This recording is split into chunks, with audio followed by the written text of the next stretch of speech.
Okay, yeah, Recording. go ahead. Hello, Jen Mayo. Thank you so much for joining me. I learned a little bit about you, which is that you share that you used to follow a vegetarian diet and you've since changed. And Yep. the minute I heard that, I was like, oh, I want to talk to her because Yeah, I want to learn more about your process around that. And so I would absolutely. love it if you first start off just sharing a little bit about like, what do you do? Like, who are you? Share kind of your current health modality and how you're supporting people. Absolutely, absolutely. So I'm a holistic health coach, and I specialize both in holistic nutrition and trauma informed coaching, which those actually do kind of intersect pretty well together. But I got into that because I think, like so many of us who come to this space, I had my own health journey to go on, and I spent most of my life feeling really unwell. And I think we're kind of at a point in history where people have been eating and living a certain way for a number of decades, that most people coming into the world at this point don't even know what feeling good even is, because the default is dysfunction at this point. And the rates of chronic illness in the country, and mood disorders and so forth, are just normal at this point, that we don't even question it for the most part. I went on my own health journey that got sort of heightened after I went through an emotional period of time. I went through a divorce and just had a number of years that were pretty rough on me in that respect. And I noticed a big decline in my health when that happened, when it already wasn't great to begin with. I was still a vegetarian at that point, and I was a vegetarian for 26 years, and I was very convicted about it. There's not really a whole lot anybody could have said to change my mind about it, except that I feel like I was so divorced from this inner knowing or intuition that I had inside of myself that had just kind of been nagging me for years and years and years. Um, and I started out when I was 13 years old. I had always loved animals, and the thought of eating them, didn't sit well with me. And so I became an ethical vegetarian. I think it was actually after some story I read in 8th grade about a girl who didn't want to dissect a frog or something, and I just really connected with her, and I just said, I'm not going to eat meat anymore. Did you Um, take it as far as also not wearing leather? Like, how far did you take that? I tried to not wear leather or other animal products as much as it was feasibly possible. But I think there are probably certain situations where there isn't even another option. So I probably did on some occasions, but for the most part, I'd go to like Payless and buy fake leather shoes. So yeah, so for the most part, that was the case. But And did you, I want to dig a little deeper. Did you also carry it into doing any kind of protesting, like, or did you just kind of keep it to a personal like diet?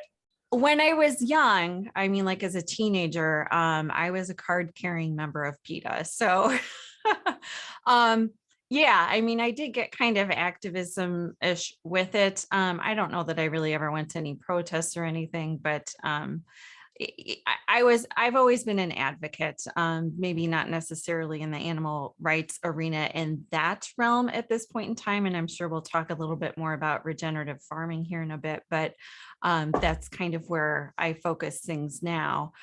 Um, but yeah, so starting as a young teenager, I became vegetarian. I was really I had a lot of low grade illness, just kind of everything that fits the chronic disease profile, especially along the lines of hypothyroidism, which took me many, many years to finally get Hashimoto's disease diagnosis.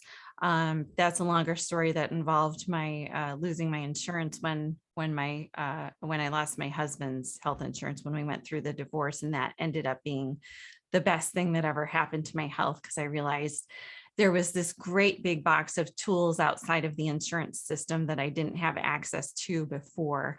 But with regards to the eating part of the equation, I was not what you would call a healthy vegetarian for most Right. of those years. And certainly there is a much healthier way to do it. I was on the standard American diet. So pizza and ice cream were a big fixture in my life. Pasta, I ate a lot of pasta. And I didn't know what organic was until the later part of the vegetarianism. And I'll say, I think even understanding what organic produce was kind of got me moving in the direction of going back to eating meat when I got to a certain point. Um, so yeah, the diet growing up, certainly through a lot of those formative years, were not great. I had a lot of low grade symptoms, fatigue, insomnia was terrible through most of my late teens and 20s. Um, Did you a lot- connect those symptoms to the food, or was it disconnected? No, I mean, there's a big disconnect. And I think this was where, that whole body awareness stuff and the nutritional community come together, because I think so many of us are very disconnected to what it feels like to actually be inside of our bodies. And if we want to go down the road of talking about emotional eating and things, we're largely using these unhealthy comfort foods as a way to disconnect from what we don't want to feel in our bodies, and that becomes a real problem in and of itself. So no, I mean, at that point in time, I had very little awareness of that connection between my eating behaviors and what I was experiencing in my body. I mean, I think on some intellectual level, I probably knew that that eating a lot of sugar and processed grains probably weren't the best choice. But, this was also back in, the 90s, where we were still very calorie focused. And I thought, I've always had a sweet tooth. And I thought, well, if I'm going to spend my calories a certain way, I'm going to save it for sweet stuff. So I would, eat a lot. I did a lot of bacon and I loved ice cream. So that didn't do me any favors. But there's a holistic picture to look at too. So it's not just the nutrition, but I feel like so many of us initially understand that nutrition and exercise are big components of getting well, and that tends to be the entry point for many of us to do deeper levels of healing. So for me, certainly it was probably exercise first. And this is where I kind of came into starting to question the vegetarianism more. I did a lot of exercise, especially going through those years of divorce. And I was finding, I was working with a trainer and I just wasn't able to get to the level of muscle development that I wanted to do on the vegetarian diet that I was eating. So I started kind of having this inner conversation with myself, like, is this something that I think I could go back to trying meat and see how it works? And that had kind of been nagging me for years. It's something I had kind of considered, but I knew how most industrial agriculture worked. And I did not know, and I did not have the tools in my toolbox to be able to source food in a way that helped me avoid eating conventionally raised or factory farmed animals. Like that was not something that I could bring myself to terms to do. So I started learning more about organic farming and regenerative farming and what that actually even means. I think so many people don't know that there's a difference between the two. I lead mostly women's retreats for wellness, where we learn about a lot of different things. But like we just had one this weekend, and I took the ladies on a tour of a local regenerative farm here in Southwest Michigan. And these were already more nutritionally informed people that I was dealing with. And a lot of them didn't realize what a drastic difference there was. I think anybody who is eating meat or any kind of food really should really go and see where their food is coming from. Which is what I love about being connected with the farm community here, is that we do have access to be able to go out to the farms and see how pigs are foraging in the woods and goats are grazing on pasture, and chickens are in a coop that's in the middle of a field and they spend most of their time outside. Um, so I think that provides the opportunity for a lot of people to really learn and understand the differences between the nutrition that's coming out of an environment or an ecosystem like that, versus a factory farm setting, which I doubt any of those places provide tours. But if we were to go into some of them, and we know through some undercover filmmaking that has happened, and just, photographs and things that surface, the conditions in those places are not conducive to healthy animals. And if we're eating animals that are they themselves unhealthy, I call it nutritional karma. We can't really expect the nourishment that they're providing to our bodies to be in alignment with wellness, and having healthy, happy lives ourselves. Now, I want to go back a second, because you had mentioned in your teens, you went the kind of ethical route. Yeah. But yet you mentioned you still were a vegetarian. So you didn't actually go to veganism. You were still a vegetarian. So you were eating So meat, dairy. I was lacto-ovo, so I still ate dairy and eggs. And I will say, even though I was on the standard American diet for most of that time, my one saving grace is that my now ex-husband's grandmother was this really neat old Polish lady, and she lived her life really well. She was very active right up until the end, which is the way I'd want to go. But she made everything from scratch. And she had a local neighbor who had backyard chickens or something. So we would always get these pasture raised, just local chicken eggs. And we ate a lot of those. So I think that probably is the one thing that kept me from being really, really unwell, and did provide a lot more nutrition than the other components of my diet that were playing. Now, you shared that your mother and then your grandmother did not eat like this. So they were very much like more kind of the rural ancestral way of eating, right?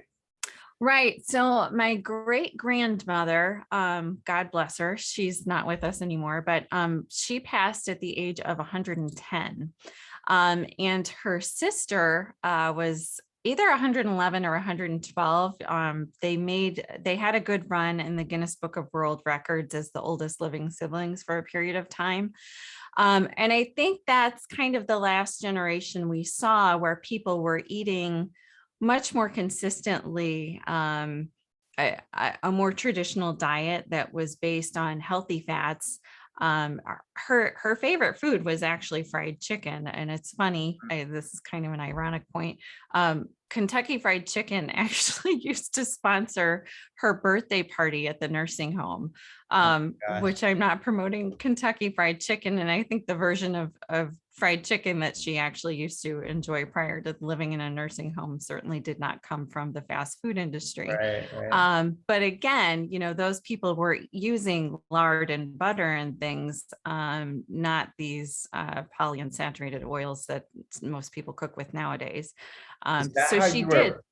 Is that how you were raised though? So your mother probably learned from my mom was she was a little all over the place. So I did learn a lot of my holistic health principles from her.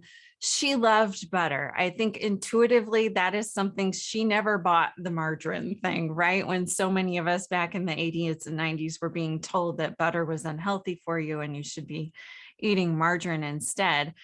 She always knew butter was I don't know that, from a more academic perspective, necessarily she had that information, but definitely just from an intuitive knowing in herself, she loved butter and she always cooked with that. So when you went vegetarian, did you get any pushback from family, or was it more of like, oh, just let her do her thing?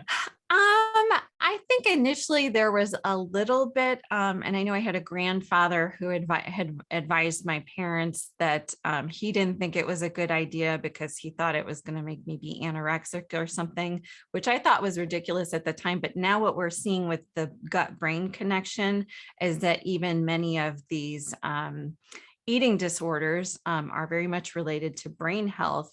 And we are seeing a connection between the way people eat and how it shows up in mood disorders and eating disorders and so forth. So even again, I don't know that he necessarily had academic information, that he was coming off of just something more intuitive, that he didn't think it was a good idea. But I've always been a very convicted person. I think my parents knew that I probably wasn't going to budge on this. Which is too bad. I wish I hadn't spent that particularly while I was still growing on that kind of diet. But I think everything happens for a reason, and certainly I wound up where I am because of the experiences I've gone through on my own health journey. So I'm glad it panned out the way it did. But so then you were so teens to early 20s, you were vegetarian, but then you mentioned you started to you were having chronic illness and stuff, was not connecting it to the food, but eventually you started learning more about farming and the different food practices. So that's what, in your mid 20s or late, like what you there? Probably more into my mid 30s. I started learning about these things. And I will say I have a cousin who owns a beautiful regenerative farm out in Maryland. And I had the opportunity to go take my children to visit her. They actually do like a farm camp there where the kids can go. And it's such a wonderful experience. Again, if you can teach your kids young where their food comes from, they're going to have a much healthier relationship with it growing into their adulthood. So I took my kids to my cousin's farm to do kind of our farm camp experience. And while we were there, I had the opportunity to witness a pig slaughtering, and I kind of forced myself to do it. And I was still a vegetarian at the time. It gave me a different perspective, seeing how the animals lived on the farm and seeing how much respect and reverence the farmers had and the relationship that they had with their animals on the farm, even right up until the end. Really helped me to have a different relationship, and helped me to understand that I could come home and find my own resources if I did want to go down that route to eating meat again. So I came home, and a number of months later, I kind of started having a bigger conversation with myself. I actually went out and bought some Amish organic chicken at the local grocery store. And put it in my freezer for 9 months and just kind of thought about it. And I finally did about 9 months after that, decide, all right, I'm going to go find a chicken recipe and we're going to make this. What was the catalyst for that? Like, so you bought the chicken, but then you said it sat for 9 months and I think I was just still having this like ethical struggle with myself because it had been so long since I had eaten meat. I didn't know if I could bring myself to do it or not. But once I finally did, I was like, all right, this is, I think I can do this.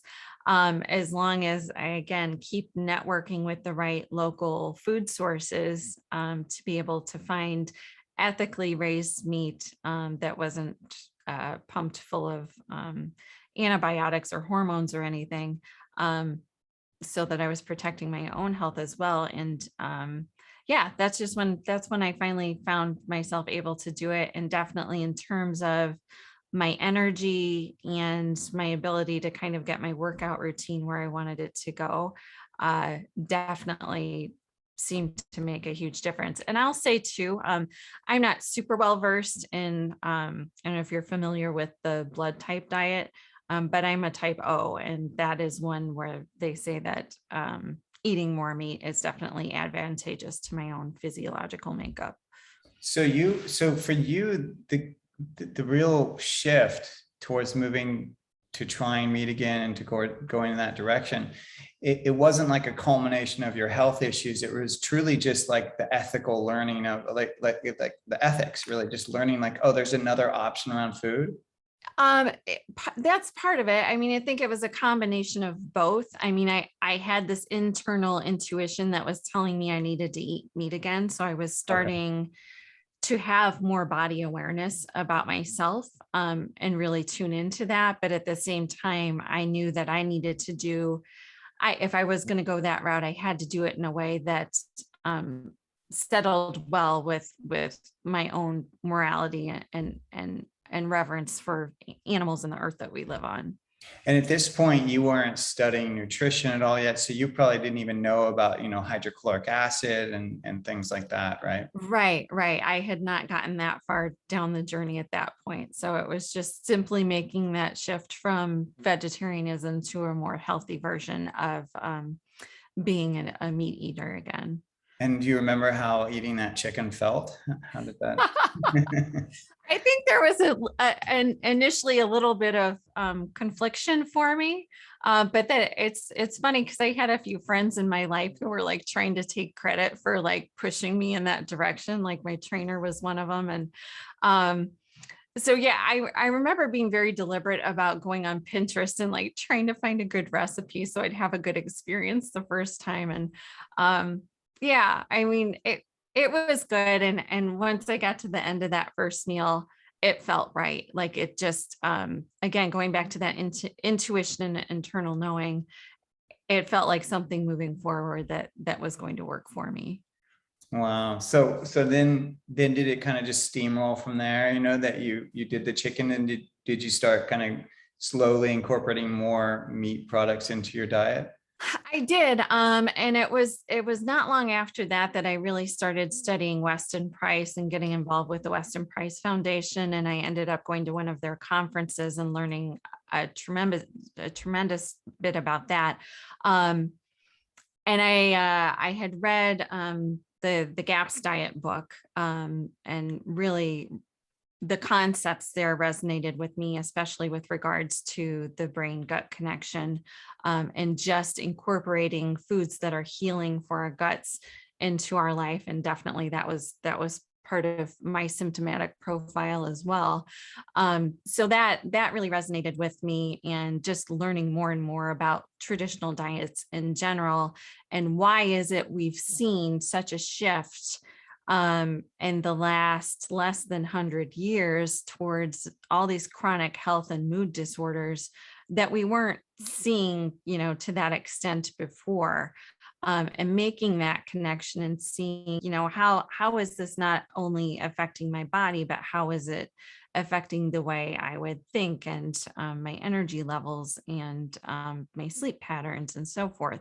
It's all connected. And I think food is definitely a very big foundation there. It's not the only thing, but it's definitely a profound place to start, especially when we're talking about getting our brains and bodies to communicate properly together. And so did you start, well, let me ask this. So how would you like share some of the traditional foods, and how do you currently eat now? Like, so obviously your sourcing is really key. Yep. And so Yep. what are some of the foods? Like, did you do the GAPS protocol initially? Did you do the I meat? did. I did the Oh, the GAPS protocol pretty hardcore for about a year and a half.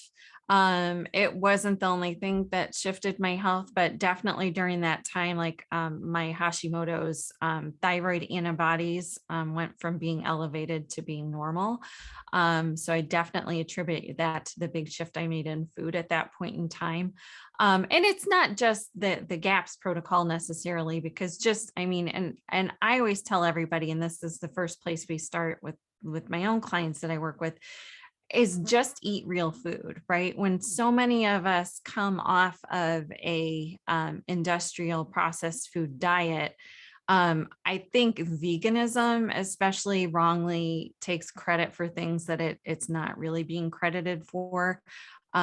Because if somebody's coming off of a processed food diet and going straight into veganism or any other kind of healthier diet that is based more on whole foods and less on processed foods, of course you're going to feel better. Yeah. So just start there. I mean, start with eating real food and eliminating processed foods from your diet. But yeah, I do think that the GAPS diet was definitely helpful, and the research that I've read on it, particularly with regards to other brain disorders and understanding the gut brain connection and autism especially, I think is super promising. And I encourage, any family that's struggling with those issues to really consider the food that's showing up in your refrigerator and on your dining room table. But yeah, the farm that I mentioned earlier, I buy most of my whole chickens and chicken feet from to make homemade bone broth, which initially sounds intimidating if you've never done. It is so completely easy to do. If you've got a crock pot and you know where to source those ingredients from, it's so easy, and you can store it in the freezer and or can it. I mean, it's very easy to do. And fermented foods as well, incorporating those into our lives, whether it's fermented dairy or sauerkraut and kimchi and that sort of thing, is so nourishing for healing the gut. And I think we've gotten a little too supplement crazy too. And I think anybody who's been on a healing journey like I have has definitely gone down the supplement route, and that gets frustrating in and of itself. And if we look at fermented foods versus probiotics, you get so many more benefits from just eating a few spoonfuls of sauerkraut every day than necessarily having to take a probiotic. But to each their own, I guess. Yeah. Yeah. Do you do any organ meats? I do a little bit. I would love to do more. And I know you've got a product to that end. So I'm thinking about trying that at some point here too. My mom actually, back to her, that was one of the things she made growing up that I actually didn't mind at all, is she would make liver relatively often. So I did get a Liver little and bit. onions, or what, or how Yeah, would just a basic liver and onions. It yeah. wasn't anything super fancy. I actually remember liking it as a kid, but I've tried to get my kids to eat it, and they're not going for it. But maybe you can help me with some recipes to that end that might be Oh more yeah. helpful. No, Yeah. absolutely. And that's kind of what the product, the pluck seasoning is it's a Yeah. way to get organ meats in your diet, and you don't have to taste the organ meats, and you also Yeah. don't have to know how to cook. So Yeah. Okay, that's perfect. super easy, super easy. And it has 5 organs. It has liver, kidney, heart, spleen, and pancreas. Great, great. Yeah. Yeah, that's awesome. And I don't think most people know that um, traditionally a lot of sort of medicinal concepts were that if you had a problem with a specific part of your body, if you ate the corresponding organ from an animal, that was thought to then nourish that part of your Yeah. own body. So I Yeah. think the fact that you've got all of those in there is probably super helpful. Yeah, the like supports like. Yeah, Yeah. I'm a big believer in that. Now, so you mentioned you had the health issues when you were a vegetarian. Did pretty much all of them go away? I mean, you mentioned your markers around Hashimoto's lowered. Did sleep improve as well? I'll say the biggest places I saw immediate improvement were in energy levels and sleep. Definitely did not have the daytime fatigue anymore. And my sleep went from being very disruptive to having 8 solid hours every night and being able to go to bed at an earlier time. So that was a huge improvement. It didn't solve everything. There were definitely some other things going on in my health profile that needed to be addressed as well. But and I think we also have to remember then when we've spent decades abusing our bodies, they're not going to switch overnight. Although a lot of people, when they make a significant diet change, do see a radical shift in their health very quickly. So that is encouraging, and I think that helps keep the motivation going to keep moving in that direction. But I mean, most of us are very complex beings. And if we've spent, 3 decades or so creating a toxic environment in our body, that's going to take some time to detox too. So, Yeah. yeah. Now you have kids. Yep. How many do you have? I have 2, a 13 and a 14-year-old. So have either of them come to you at saying, I want to be vegetarian? And if they No, did, how would you respond? um, that's a good question. No, they have not come to me, and I'm pretty sure they never will. Probably because they know my philosophy on it and they enjoy eating meat. So I don't, and definitely their dad is more of a meat eater as well. Um, Do they know but your story? yeah, they know most of the story. So I think if they came to me and asked me about that, there would definitely be a conversation about it. Because I think people have to come to their own conclusions, even if they're young. Yeah. And my just being authoritative about it, I don't think would resonate with any of us. So um, there would definitely be a good conversation about it. And I'm really big on presenting information so that people can make informed choices.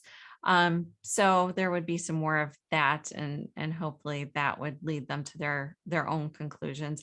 And again, I'm friends with the farm I mentioned earlier, and they've got kids that are my own children's age, and so there's an opportunity for them to go out and see that. But like I said, I think the sort of farm camp experience that we had with my cousin's regenerative farm um, was definitely very impactful on them, and I can't recommend more highly, for any parents who are trying to raise children who are nutritionally informed, to take them to an experience like that, even if it's not, a full week kind of thing, but even just a farm tour, Yeah. to see where food is coming from so that their kids have a healthy relationship with that. My niece, my oldest niece, she kind of did a similar route as you. I think it was something she read, and then she is now decided to be vegetarian. I actually believe that she was a very picky eater. And I Mhm. think that it was also a way for her to continue to be a picky eater, but not have to explain herself every time. That's a good point. Yeah. I think it was also part of that. But so she's now been vegetarian for, I want to say, about 2 years, maybe two Uh-huh. and a half. And I found myself in the situation of like, okay, I'm not, like, similar to what you just shared, is like she has to go through her journey with it. Like I can't Right. tell her or tell her to do or not to do something.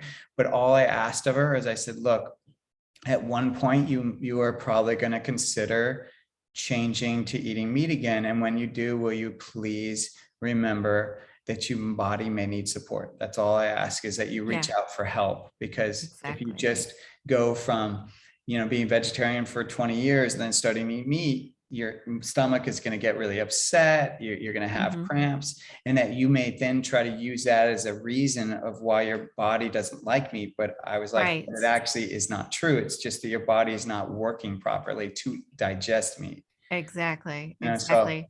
that's all I asked of her. I just said, just reach out for help when you go through the transition. That's all I asked. And Dr. Natasha Campbell McBride, who is the founder of sort of the GAPS diet, Yeah. she's got a great book too called, I think it's called Vegetarianism Explained. And she walks through a number of cases of people who were eating very healthy vegetarian diets, and how their health declined, and they later reverted back to a more a healthier version, certainly, of a meat eating diet. But yeah, she's got some great information in there. And I think that's a good tool for parents to have on hand if they're having this conversation with the child that wants to go down that route, is to read that book first. I think there are so many health problems that can be avoided. Even if your child does end up going down the vegetarian route, doing it in a much more mindful way, and being conscious about which foods they're eating, because certainly there's a healthier version of a vegetarian diet than others. Um, but I think a lot of people don't know a lot about amino acids and how difficult it is to get, especially on a vegan diet, to get all the essential ones that are necessary, by combining different foods when they're readily available in animal products. Yeah.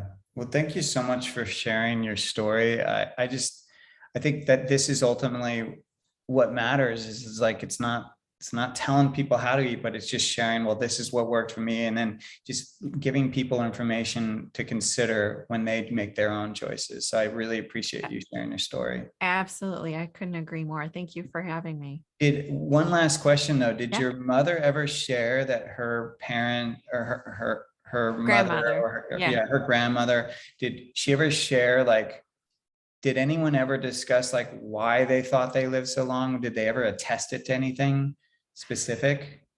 I don't know. I'm not sure if they specifically had that conversation with her, but I think like, and after her passing, we've had a lot of conversation amongst family members about that. And we do always talk about um just how people ate more local grown foods, and they didn't have the processing, and they had lifestyles that were not this busy all the time, um, and really kind of relished living in life, um, rather than letting it pass them by while they kept themselves so busy. So I think there is something to be said about slowing down, not just in our food, but in terms of how we experience life and create community with others. Yeah, well, that's great. And that's a perfect place to end. Yeah, definitely. Because that is the message I hope everyone gets. Thank you so much. How can people work with you? How can they follow you? Yeah, definitely. I am at jenmayo.com, JenMayo.com, and jenmayo.bodyliteracy on Facebook and Instagram. Great. Thank you so much. Yeah, of course. Thanks for having me. Stop. I'm just going to stop. Okay. Yeah. Recording.